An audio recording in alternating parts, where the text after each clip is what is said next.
स्वागत जनाऊँ आज आम 91तम ओडिशा पुलिस प्रतिष्ठा दिवस पालन करुचे। हम समस्ते जानीचे जे स्वतंत्र प्रदेश हिसाब रे ओडिशा जितेबाला गोटे भाषाभित्तिक प्रदेश हिसाब रे 1 अप्रैल 1936 मान्यता पाइथिला।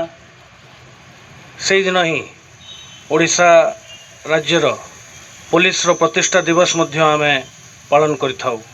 एही परिप्रेक्षी रे आज दिवस रे समस्तंकर शुभकामना पाई आमर महामहिम राज्यपाल महोदय एवं मान्यवर मुख्यमंत्री को वार्ता मु आपण मान समस्त सम्मुख रे पाठ करी।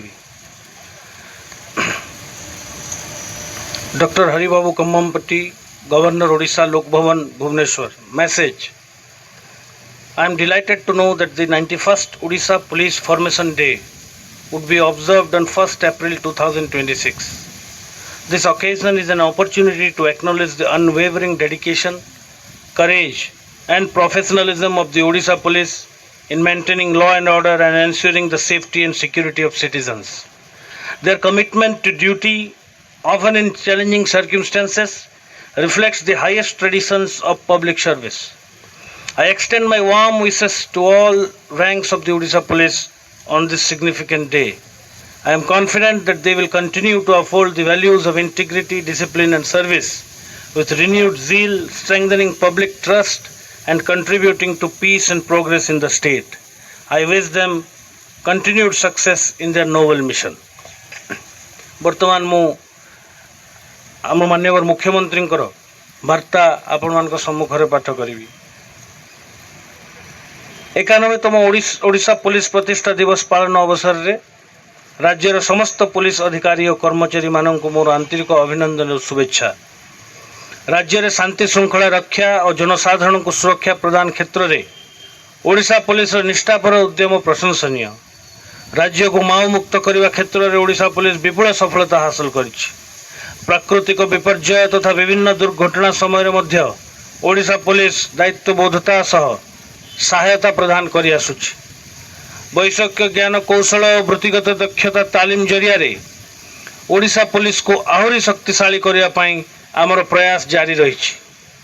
कर्तव्य संपादन बेले प्राण बलि देइथिबा वीर शहीद पुलिस जवान माननकु एही अवसर रे मु गभीर श्रद्धांजलि अर्पण करुछि। देश मातृकार सेवा रे सेमानकर एही अमूल्य बलिदान पाई आमे समस्ते सेमानक निकट रे कृतज्ञ। आगामी दिन में ओडिशा पुलिस सेवा मनोभाव सहित जनसाधारण को अधिक निकटतर होई एक सुरक्षित और अपराध मुक्त राज्य गठन दिगरे अधिक प्रतिबद्धतार सह कार्य करिवो बोली मोर दृढ़ विश्वास।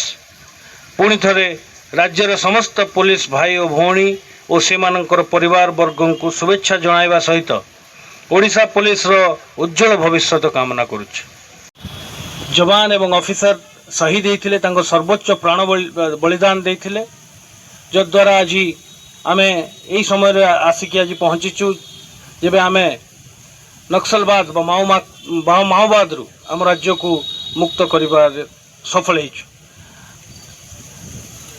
जेबे जेबे विपर्यय होइछि ओडिशा पुलिस रो जवान माने ओडिशा पुलिस रो अधिकारी माने दायित्वबोधतार सहित जनसाधारण सेवा रे निजको उत्सर्गीकृत करिसंती। जेते साइक्लोन, फ्लड, बन्या, बात्या सब दिगरे ओडिशा पुलिस तार सेवा मनोवृत्ति प्रतिपादन करिछि।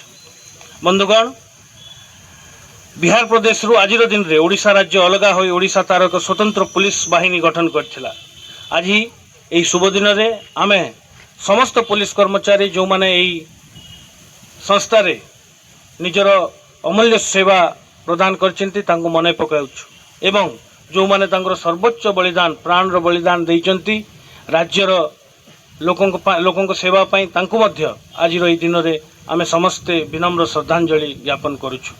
मु भाबुछि आज दिन रे मु आह्वान दउछि हमर समस्त पुलिस भाई और भौणी माननकु, आरक्षी भाई और भौणी माननकु, समस्त कर्मचारी वृंदंकु आज आमे पुणी थर शपथ नबा जे ओडिशार जनसाधारणकर सुरक्षा ओडिशा जनसाधारण सेवा आम पाई सर्वोपरि। शेष में मु आज दिन रे आपण मान पुणी थर प्रतिबद्धता ओडिशा पुलिस प्रतिबद्धता प्रतिपादन करुछि एवं आमे आज दिन रे पुणी थरे शपथ नौचु जे आमे ओडिशा पई सबु बेले उत्सर्गीकृत